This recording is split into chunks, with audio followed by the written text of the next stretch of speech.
Chapitre 10. Indice. Pourquoi Edward devrait-il s'en aller pour que Jacob pût venir à la maison? N'avions-nous pas dépassé l'âge des puérilités de ce genre? Je n'éprouve nul antagonisme envers lui, Bella. C'est plus simple ainsi, pour lui comme pour moi. Voilà tout. Je ne m'éloignerai pas, tu ne risqueras rien. Ce n'est pas ça qui m'inquiète. Une lueur narquoise dans les yeux. Edward m'attira à lui en fouillant son visage dans mes cheveux, et je sentis son haleine glacée sur mes mèches quand il exhala. J'en eus la chair de poule. Je reviens tout de suite après, me promit-il, avant de rire comme s'il avait sorti une bonne blague. Qu'y a-t-il de si drôle? Il ne répondit pas, se borna à filer vers la forêt, un grand sourire aux lèvres. Maussade, je retournai dans la cuisine afin de ranger les reliefs de mon petit déjeuner. J'avais à peine rempli l'évier que la sonnette retentit. J'avais du mal à m'habituer à la célébrité de Jack quand il n'était pas en voiture. Tout le monde paraissait tellement plus rapide que moi ces derniers temps. « Entre !» criai-je. Occupé à remplir la vaisselle dans l'eau savonneuse, je sursautai quand sa voix résonna juste derrière moi. J'avais également oublié à quel point il était devenu silencieux. « Est-il bien raisonnable de ne pas verrouiller la porte ?» murmura-t-il. Sous l'effet de la surprise, je m'étais éclaboussée. Il s'excusa. « Ce n'est pas une serrure qui découragera celui ou celle qui me menace, répliquai-je, en épogeant mon corsage avec un torchon. Oui, en effet. Je me tournai vers lui, l'inspectai d'un regard critique. Tu ne pourrais pas t'habiller, Jacob? Je sais que tu ne ressens plus le froid, n'empêche. Une fois encore, il était torse nu, ne portait qu'un short taillé dans un vieux jean. Était-il si fier de sa musculature, certes impressionnante, qu'il souhaitait l'étaler au grand jour? Je ne l'aurais jamais cru fat. Il passa une main dans ses cheveux mouillés, les reposant de devant ses yeux. C'est plus facile ainsi, se justifia-t-il. Qu'est-ce qui est plus facile? Un sourire condescendant se dessina sur ses lèvres. Il m'est assez pénible de transbahuter mon short, alors une tenue complète. Pardon? Mes vêtements ne disparaissent ni ne réapparaissent comme par magie quand je me transforme, alors autant en prendre le moins possible. Je m'empourprai. Désolé, je n'y avais pas songé. Hilar, il montra une fine cordelette de cuir noir qu'il avait enroulée 3 fois autour de sa cheville. Je découvris au passage qu'il était aussi nu-pied. Porter son jean entre ses dents, ce n'est pas super. Je ne sus que dire. Ça te gêne tant que ça que je sois à moitié à poil? Rigola-t-il. Non. Il s'esclaffa de plus belle, et je lui tournai le dos et m'attaqui à la vaisselle. Ma rougeur devait plus à la honte que j'éprouvais face à ma propre stupidité qu'à ce que sous-entendait sa question. Allez, au boulot, reprit-il. Inutile de lui donner une occasion pour m'accuser de tirer au flanc. Jacob, ce n'est pas à toi de... Il m'interrompit d'un geste. Je me suis porté volontaire. Où la trace de l'intrus est-elle la plus forte? Dans ma chambre, je crois. Il me plissa le nez, aussi mécontent qu'Edward à l'idée qu'on pénétrait dans le secret de mon intimité. J'en ai pour 1 minute.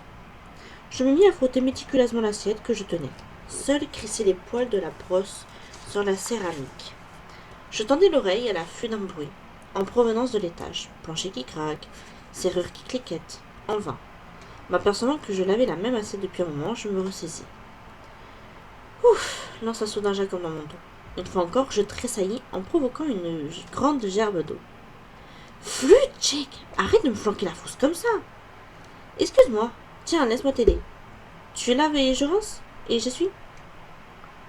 S'emparant d'un torchon, il épongea la flaque que j'avais provoquée. D'accord. La trace a été facile à détecter. Ta chambre en peste à propos. J'achèterai du désodorisant. Il rit, puis un silence complice et inattendu s'installa, tandis que nous nous consacrions à notre tâche. Je peux te demander quelque chose, finit-il par lancer. Tout dépend de ce que c'est. Aucune jalousie de ma part ici, juste une sincère curiosité. Bien, vas-y. Il hésita, se lança. À quoi ça ressemble d'avoir un vampire pour petit ami? Il n'y a rien de mieux, blaguai-je. Je suis sérieux, tu n'as jamais peur? Non. Il me prit le bol que je tenais. Il plissait le front, une moue sur les lèvres. Autre chose, manquis-je? Eh bien, est-ce que tu l'embrasses? Oui, admis-je en rigolant. Brrr. Chacun son truc. C'est gros, ne t'inquiète pas. Boucle-la, Jake, m'énervai-je en lui donnant une tape sur le bras. Tu sais très bien qu'il n'en a pas. Ouais. Furieuse, j'entrepris de frotter un couteau avec plus de vigueur que nécessaire. J'ai droit à une autre question quémanda-t-il, lorsque je lui passai le couvert pour qu'il rince. Oui. Il tourna et retourna la lame sous l'eau chaude. Tu as parlé de quelques semaines, chuchota-t-il d'une voix étranglée. Quand exactement? Après la cérémonie de remise des diplômes, répondis-je sur le même ton. J'examinai prudemment ses traits de crainte qu'il ne se fâche à nous. Aussi vite, souffla-t-il en fermant les yeux. Ce n'était pas une réprobation, juste une constatation amère. Les muscles de ses bras se tendirent, tandis que son corps se raidissait. Aïe! Cria-t-il tout à coup, rompant la quiétude qui envahit la pièce. De frayeur, j'en bondis carrément sur place. Sa main qui s'était refermée autour de la lame se déplia. Le couteau se fracassa sur le plan de travail. Une estafilade longue et profonde entaillait sa pomme. Le sang dégoulinait le long de ses doigts, gouttant sur le plancher. Nom d'un chien, gronda-t-il, ça fait mal. Aussitôt en proie au vertige et à la nausée, je m'accrochai à l'évier tout en respirant par la bouche, puis me ressaisai. Tiens, enroule ta main là-dedans. Je lui pris le torchon, esquissa un geste pour m'emparer de sa paume blessée, il recula.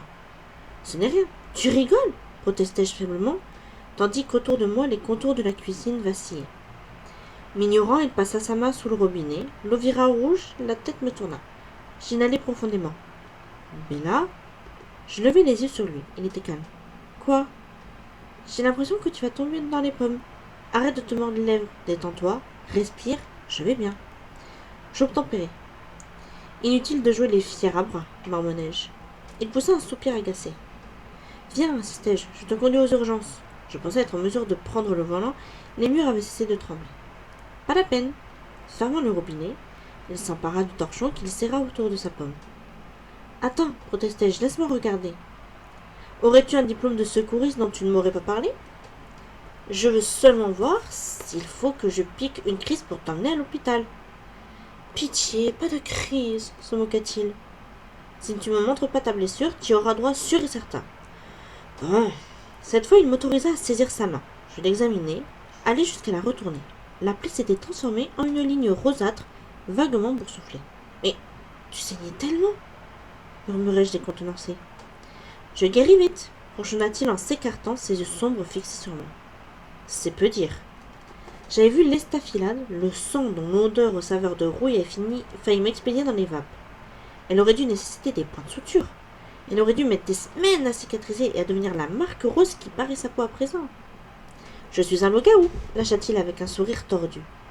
Et je t'avais parlé du phénomène, rappelle-toi. Tu te souviens de Paul, non? Si. Disons qu'assister au prodige en direct est un peu différent. M'agenouillant, je sortis l'eau de javel du placard, j'en versai un peu sur un chiffon à poussière et entrepris de frotter le carrelage.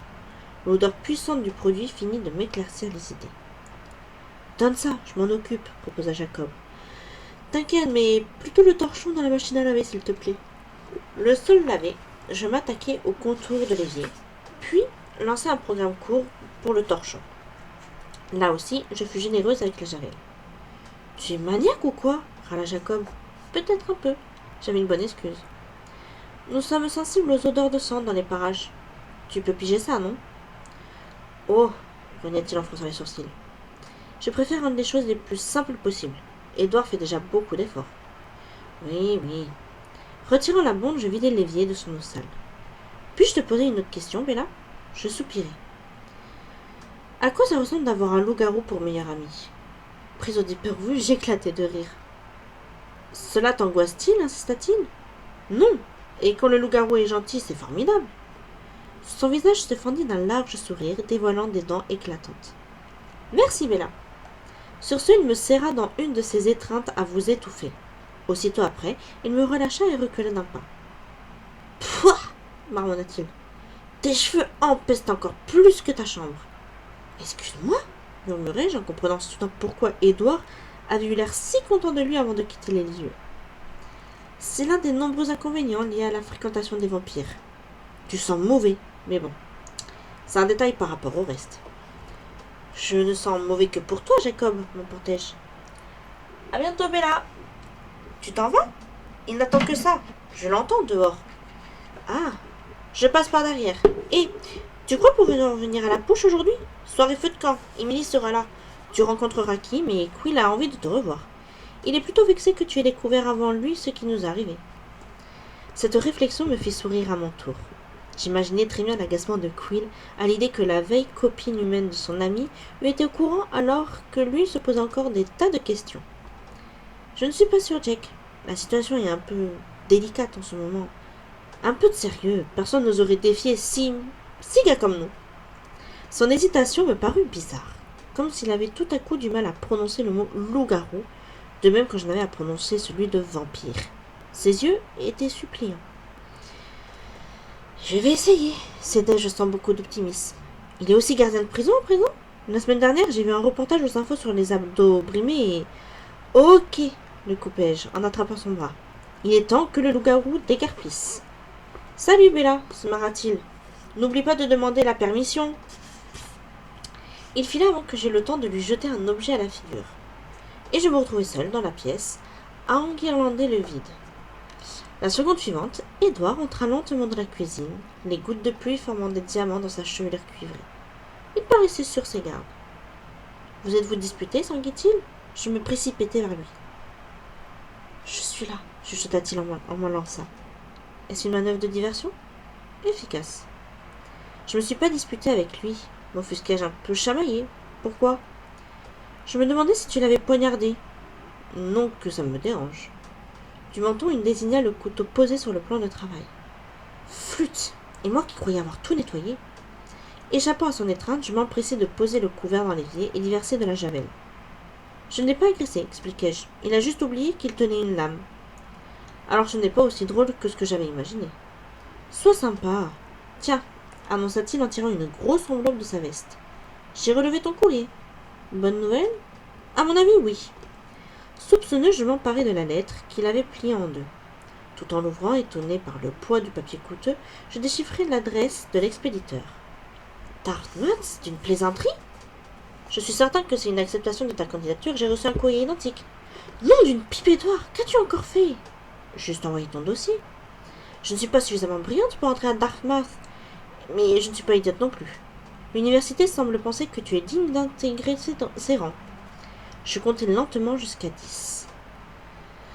Voilà qui est très généreux de leur part, repris-je. Accepter ou non reste le détail mineur des frais de scolarité. Je n'ai pas le moyen de payer une fac aussi prestigieuse, et je refuse que tu gaspilles l'équivalent d'une voiture de sport rien que pour faire croire aux autres que je serai là-bas l'an prochain.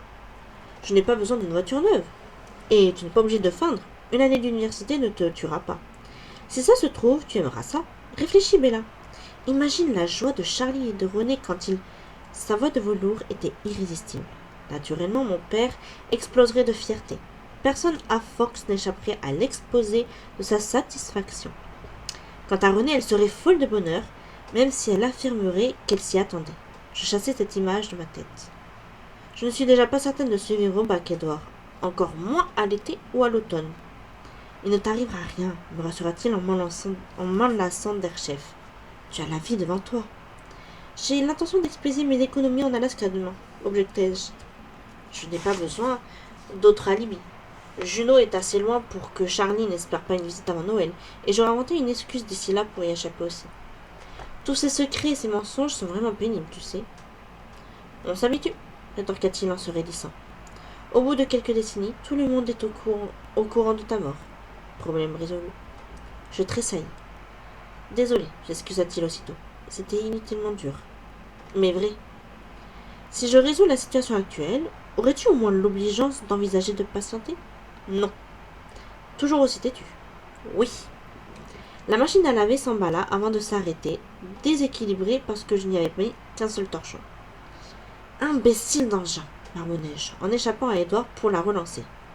À propos, pourrais-tu demander à Alice où elle a fourré mes affaires quand elle a nettoyé ma chambre ? Je ne retrouve rien. Alice a nettoyé ta chambre. Je pense, oui, quand elle est passée de chercher mon pyjama, mon oreiller et tout ce dont j'avais besoin pour les 2 soirées chez vous. Elle a ramassé tout ce qui traînait par terre, corsages, chaussettes, et elle les a rangés je ne sais où. La stupeur d'Édouard laissa soudain place à une rigidité cadavérique. Quand as-tu rendu compte de cette disparition ? À mon retour hier ? Pourquoi ? Je ne crois pas qu'Alice ait pris quoi que ce soit, ni tes vêtements, ni ton oreiller. Ce qui s'est volatilisé, tu l'avais porté, touché ou tu avais dormi dedans. Oui, qu'y a-t-il ? Ces affaires étaient imprégnées de ton odeur. Oh. Nous nous fixâmes du regard pendant un long moment.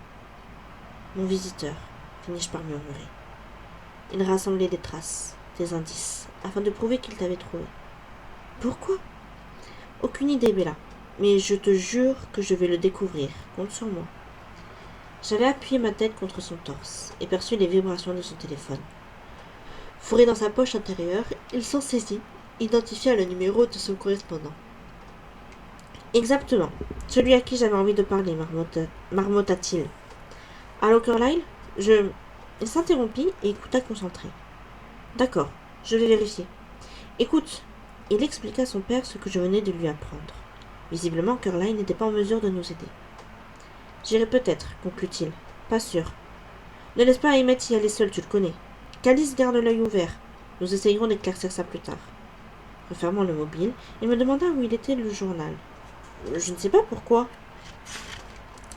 Il faut que je vérifie quelque chose. Charlie l'a déjà lu et jeté? Aucune idée. Il disparut, revint une demi-seconde plus tard, de nouvelles gouttelettes dans les cheveux, le journal mouillé entre les mains. Il étala sur la table, parcourut rapidement les gros titres. Penché en avant, il posa le doigt sur un passage qui avait retenu son attention. Carlyle a raison. Négligent, oui. Jeune et fou? Suicidaire? Je m'approchai pour lire par-dessus son épaule la une de Seattle Times proclamait « L'épidémie de meurtre se poursuit. La police n'a aucune piste. » L'article relatait grosso modo l'histoire qui avait évoqué Charlie quelques semaines auparavant, à propos de la violence qui sévissait dans les grandes villes et propulsait Seattle au rang de championne nationale des assassinats. La seule différence, c'était que le nombre de victimes avait considérablement augmenté. De pire en pire, chuchotai-je. Aucun contrôle, grommela Edward. Il est impossible que ce soit l'œuvre d'un seul vampire nouveau-né. Que se passe-t-il? À croire qu'ils n'ont jamais eu vent des Volturi. Ce qui est envisageable, remarque. Personne ne leur a expliqué les règles. Mais qui les a créées dans ce cas? Les Volturi? Répétai-je en frissonnant. C'est le genre d'ennui qu'ils traitent au quotidien, ces immortels qui menacent de nous exposer. Ils ont fait le ménage lors d'événements semblables qui se sont déroulés à Atlanta il y a quelques années, alors que les dérapages n'étaient pas aussi flagrants.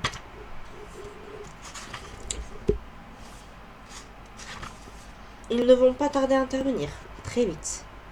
Même sauf si nous trouvons un moyen de calmer le jeu. Je préférerais qu'ils ne débarquent pas à Seattle maintenant. Vu la proximité, ils risqueraient de venir ici afin de vérifier si toi et moi avons respecté notre parole. Que pouvons-nous faire? Nous devons en découvrir plus avant de prendre une décision.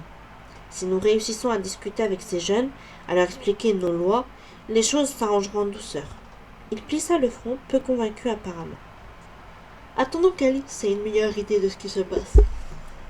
Inutile de nous en mêler si ce n'est pas nécessaire. Après tout, cette responsabilité ne nous incombe pas. Heureusement que nous avons Jasper, cependant. Il ne sera pas de trop s'il s'agit effectivement de jeunes vampires. Comment ça? Il est une sorte d'expert en la matière, lâcha Edward avec un demi-sourire sans joie. Précise? Il t'expliquera lui-même. C'est lié à son histoire. Quel hasard, soupirai-je. N'est-ce pas? J'ai l'impression que tout nous tombe sur la tête en même temps. Tu ne crois pas que ta vie aurait été plus simple si tu n'étais pas amouraché de moi? Ce ne serait pas une vie. Pas pour moi, en effet. Bon. À présent, tu as une question à me poser, non? Pardon? M'étonnai-je. Tiens. J'avais cru comprendre que tu avais promis de demander la permission de te rendre à une espèce de soirée entre loups-garous. Tu as encore écouté aux portes, toi? Presque pas, rigola-t-il. Juste à la fin. J'avais renoncé à aborder le sujet de toute façon. Inutile d'ajouter à ton stress. Me prenant pour le menton, il releva ma tête pour me regarder droit dans les yeux. Tu as envie d'y aller? Ce n'est pas grand-chose, oublie. Tu n'as pas sollicité mon autorisation, Bella. Je ne suis pas ton père, heureusement d'ailleurs. C'est à lui que tu devrais t'adresser. Charlie sera toujours d'accord, je ne t'apprends rien. Je reconnais que je devine comme personne ce qu'il a dans le crâne. Je le fixai sans ciller, cherchant à deviner s'il voulait repousser mon désir de me rendre à cette fête, refusant de me laisser influencer par ce que je souhaitais. Traîner en compagnie d'une bande de grands imbéciles à moitié lourds relevait du caprice, alors que tant d'événements affolants et inexpliqués se déroulaient. Certes, c'était la raison même de mon vœu d'aller là-bas, échapper aux menaces, ne serait-ce que pendant quelques heures, cesser d'être mature un moment, redevenir la belle insouciante qui était capable de rire avec Jacob. Cela ne devait pas entrer en ligne de compte, cependant. Bella, enchaîna Edward, je t'ai promis de me montrer raisonnable et de me ranger à ton jugement. Je suis sincère. Si tu fais confiance au loup-garou, je ne m'inquiéterai pas. Eh bien, marmonnai-je aussi surprise que la veille au soir. Jacob a raison sur un point au moins. Sa meute devrait suffire à te protéger l'espace d'une soirée. Tu ne me mens pas là? Non, sauf que... Ne me veux pas si je prends quelques précautions, d'accord? Autorise-moi à te conduire jusqu'à la frontière de notre territoire, pour commencer. Équipe-toi aussi d'un portable, de manière à ce que je sache quand revenir te chercher. Ça semble raisonnable. Parfait. Il sourit, et je ne détectai nulle trace d'appréhension dans ses prunelles pareilles à des bijoux. Charlie n'objecta pas au projet, ce qui ne surprit personne. Jacob roula de bonne heure lorsque je l'appelai pour l'en enfermer, et il accepta de bonne grâce les conditions d'Édouard. Il convint de nous retrouver à 18h sur le périmètre de la réserve.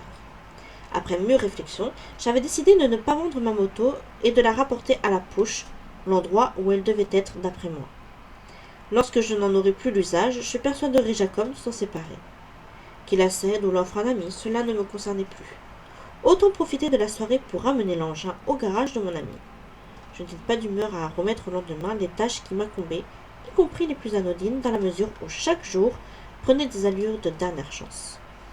Édouard se borna à acquiescer quand je lui expliquai ce que je voulais, même si je décelais une lueur de consternation dans ses yeux. À l'instar de Charlie, il n'était guère heureux de me savoir perché sur une moto. Je le suivis dans ma camionnette jusque chez lui où j'avais abandonné la machine. Ce ne fut qu'en descendant la voiture que j'en compris que sa réaction n'était peut-être pas seulement liée à ma sécurité. Écrasant mon antique bécane de Sa Majesté, un autre engin encombrait le garage. Énorme, argenté, il paraissait rapide même à l'arrêt et n'avait aucune commune mesure avec ma pétrolette. « Qu'est-ce que c'est ce machin » m'écriai-je. « Rien, marmonna Édouard. »« Excuse-moi » Il affichait une expression décontractée, bien décidé à désamorcer ma colère.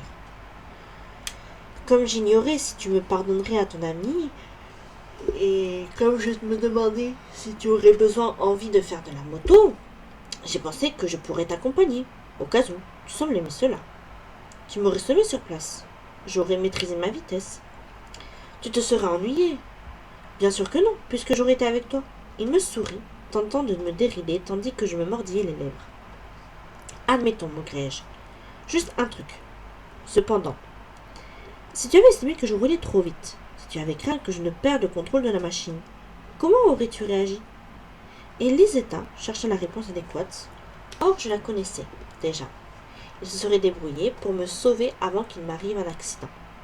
Son sourire s'élargit, mais ses prunelles prirent une lueur circonspecte. Cette activité est réservée à Jacob, murmura-t-il enfin. D'accord. Lui et moi sommes sur la même longueur d'onde dans ce domaine. Certes, toi et moi pourrions... Oublie, j'ai remarqué que Jasper avait contemplé la chose avec un grand intérêt. Il est sans doute temps qu'il découvre un nouveau mode de transport, maintenant qu'Alice a sa Porsche. Édouard, il m'interrompit d'un baiser furtif. Oublie, je te répète. En revanche, j'ai une requête. Tout ce que tu voudras. Me lâchant, il se pencha de l'autre côté de l'énorme moto rutilante pour attraper deux objets qu'il avait entreposés. L'un était noir et sans forme, l'autre rouge, vif et parfaitement identifiable. S'il te plaît, chuchota-t-il. J'aurais l'air idiot, répondis-je en contemplant le casque rouge qu'il avait fourré dans mes bras. Mais non, juste assez intelligente pour te protéger comme il se doit. Je tiens tant à toi que j'aimerais que tu prennes soin de ton corps. Bien. Et ça, qu'est-ce que c'est? En s'esclaffant, il déplia un blouson en cuir rembourré. J'ai entendu dire que s'éplucher sur le goudron était douloureux. Levant les yeux au ciel, j'enfilai le casque, puis m'engonçai dans le vêtement. J'eus l'impression d'être raide comme la justice. Sois honnête, grognai-je. Je suis hideuse, hein? Édouard recula et réprima son hilarité. C'est si terrible que ça, insistai-je. Non, non, en vérité, tu es plutôt sexy. Bah tiens, m'esclaffai-je. Si, je t'assure. Tu dis ça pour que j'accepte de mettre ce harnachement, mais bon, d'accord. Tu as raison, c'est plus raisonnable. Il m'enlaça de nouveau et m'attira contre lui. Tu es sotte, ça fait partie de ton charme. Bon, ce casque a ses inconvénients, je l'avoue. Sur ce, il me le retira afin de pouvoir m'embrasser. Un peu plus tard, alors qu'il me conduisait à la Pouche, je me rendis compte que cette scène sans précédent avait des airs de déjà-vu. Il me fallut un moment pour mettre le doigt sur les détails révélateurs. Tu sais ce que ça me rappelle? Lançai-je. Mon enfance, lorsque René passait le relais à Charlie pour l'été. J'ai l'impression d'avoir 7 ans. Édouard rit. Je me gardais de le mentionner, mais la grande différence entre les deux situations tenait à ce que mes parents avaient entretenu des meilleurs rapports que lui et Jake. À mi-chemin de la réserve, nous découvrîmes ce dernier au détour d'un virage, appuyé contre la Volkswagen qu'il avait bricolée. Son expression neutre se transforma en sourire quand il me vit agiter le bras depuis le siège passager. Édouard se gara à une trentaine de mètres. « Appelle-moi dès que tu seras prête à rentrer et je viendrai te chercher. » « Je ne resterai pas tard. » Édouard sortit la moto et mon équipement neuf du coffre. J'avais été surprise que tout tint à l'intérieur. Jacob nous observa sans broncher. Soudain grave et indéchiffrable. Je calai le casque sous mon bras, jetai le blouson en travers de la selle. « Tu n'as rien oublié ?»« Non. » En soupirant, Édouard se pencha vers moi. Je tendis la joue pour un baiser amical, mais il me prit au dépourvu en me serrant fort contre lui et en m'embrassant avec autant de ferveur que dans le garage, au point que je ne tardais pas à manquer d'air. Riant doucement, il me relâcha. « Au revoir, me dit-il. J'adore ce blouson. » Me détournant, j'eus l'impression d'apercevoir dans ses prunelles une lueur que je n'étais pas censé distinguer. Je ne réussis pas à l'identifier. De l'inquiétude, de la panique. Ah, je me faisais des idées sans doute, comme d'habitude. Je sentis son regard fixé dans mon dos tandis que je poussais la moto au-delà de l'invisible frontière qu'avait fixé le traité entre les deux communautés ennemies. « Qu'est-ce que c'est tout ça ?» s'enguit Jacob, une voix prudente en contemplant la machine d'un air énigmatique. Je tenais à la remettre à sa bonne place. Il médita ma réponse, puis se laissa aller à un vaste soupir. Je sus à quel moment précis j'étais entré en territoire loup-garou car il vint vers moi en 3 enjambées de géant. Il m'arracha l'engin, le mit sur sa béquille et m'étouffa dans une étreinte d'ogre. Entendant le moteur de la Volvo, je me débattis enfin de me retourner. « Ça suffit, Jake !» Hilar, il me déposa à terre. Je virevoltai pour un ultime geste d'adieu. La voiture avait déjà disparu. « Bien joué, marmonnai-je acide. »« Ben quoi ?» protesta Jacob, l'innocence incarnée. « Il a été sacrément sympa sur ce coup-là, alors ne te force pas ta chance. » Ma réflexion eut pour seul mérite de plonger Jake dans un accès de fou rire inextinguible. Il m'accompagna vers la Golf et m'ouvrit la portière. Je n'avais toujours pas compris ce qui était si amusant. « Bella !» finit-il par occuper en refermant derrière moi. « Je ne peux pas pousser ce que je n'ai pas. »